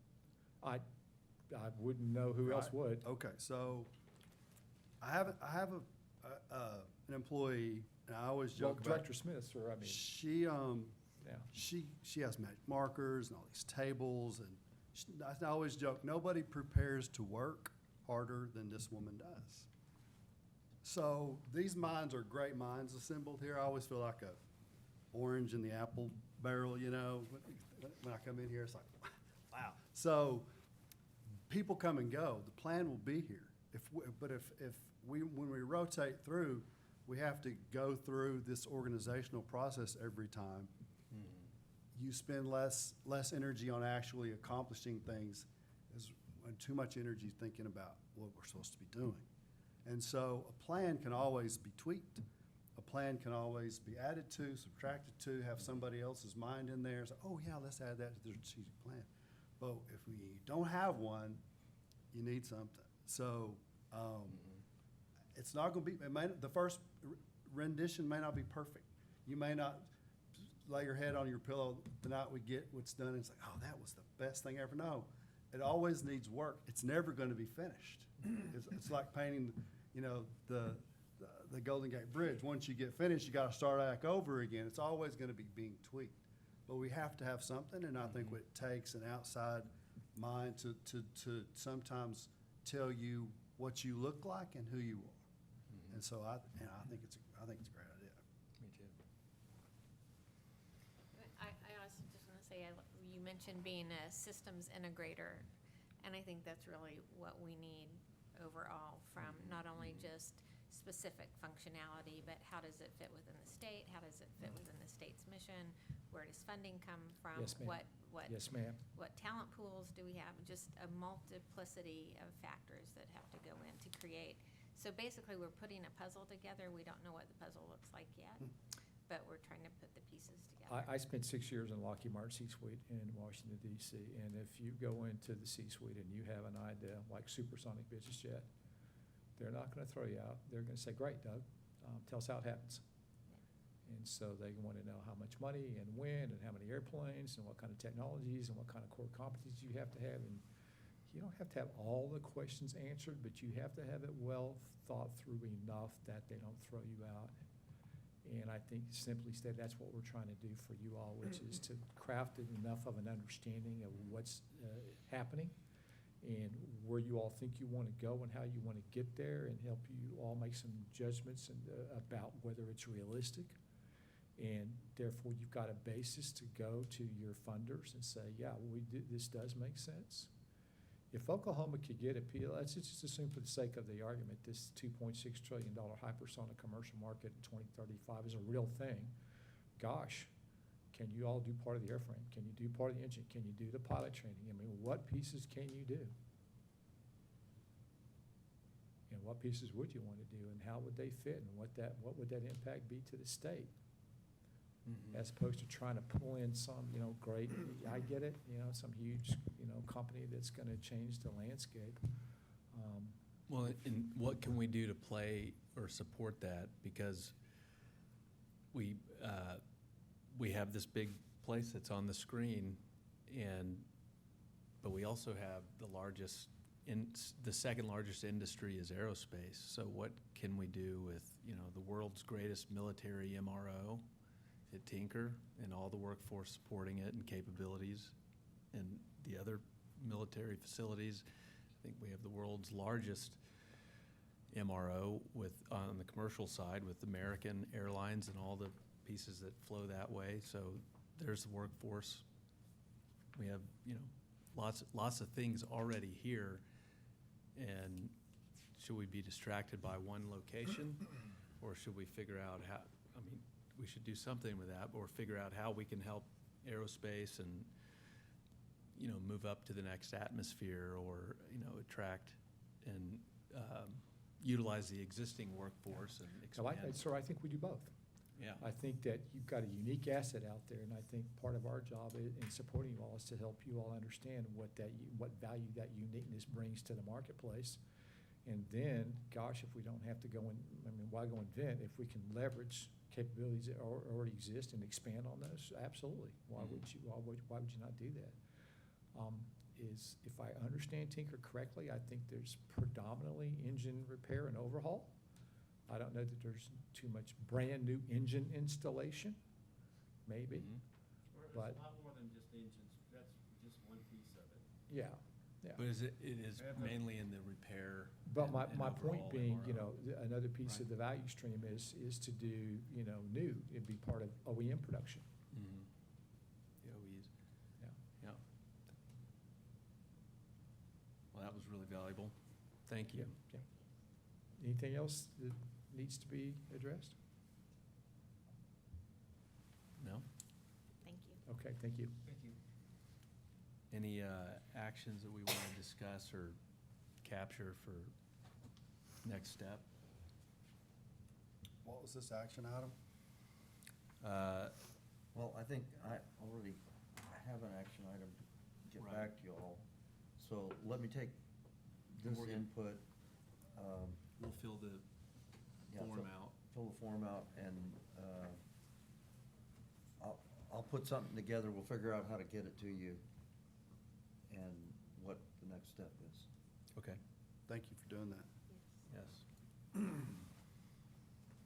Ad hoc Yes. chairman, Mr. Hawk. Mr. Hawk, Mr. Ed. General Hawk. Thank you. Okay, that'll close that item. And the next one is proposing executive session to discuss employment of the executive director pursuant to Title 25307B1. This is specific agenda item number 1725. So I would entertain a motion to convene an executive session. First, I would entertain a motion to go to the bathroom. Yes. Turn your microphone off first. Yeah. We'll take a short recess, 5 minutes. We'll return back, we'll vote. We'll have maybe have a motion on executive session. Okay. Sounds good. Thank you. I'm going to go as well. Since we have the opportunity. We're supposed to write it down. You ready? We're ready, yes. Okay, all right, we're coming back. Okay.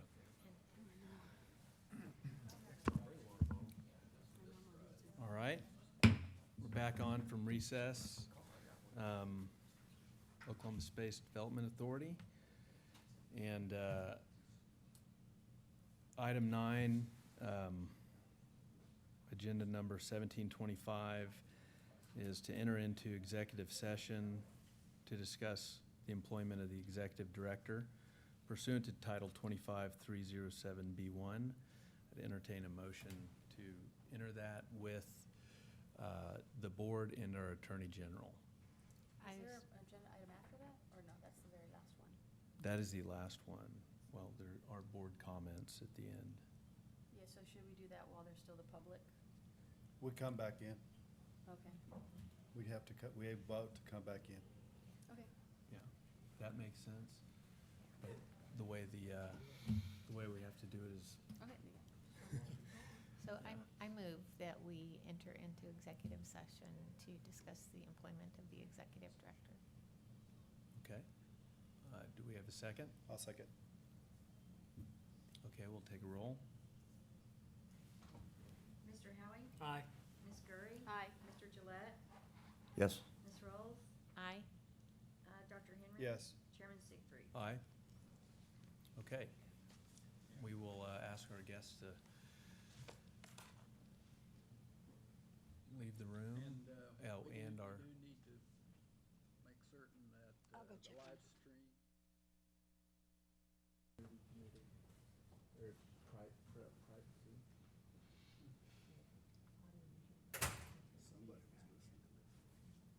Somebody was listening to okay. this. Actually, I'm not doing that. Thank you for returning to the room. We need to have a motion to leave executive session. So moved. Second. Okay, we'll take a vote. Mr. Howie? Aye. Ms. Gurry? Aye. Mr. Gillette? Aye. Ms. Rolls? Aye. Mr. Henry? Aye. Chairman Siegfried? Aye. Okay. Thanks for your patience. We find my agenda here.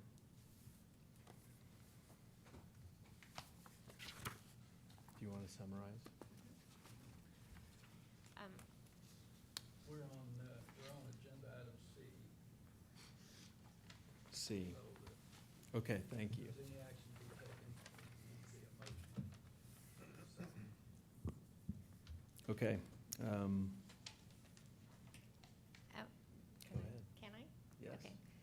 After discussion of Executive Director Craig Smith's position, I would move that we implement a pay increase effective as soon as is administratively feasible with the next pay cycle. Okay.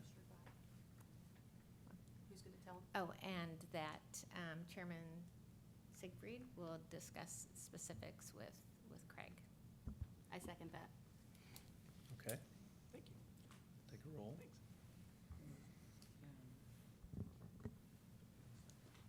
Deidre? Mr. Howie? Aye. Ms. Gurry? Aye. Mr. Gillette? Aye. Ms. Rolls? Aye. Dr. Henry? Yes. Chairman Siegfried? Aye. Okay. I would, without anything else to discuss, I'd entertain a motion to adjourn. I move we adjourn. Second? I'm sorry, who made the motion, Dr. Henry? I did. Oh, Mr. Gillette, okay.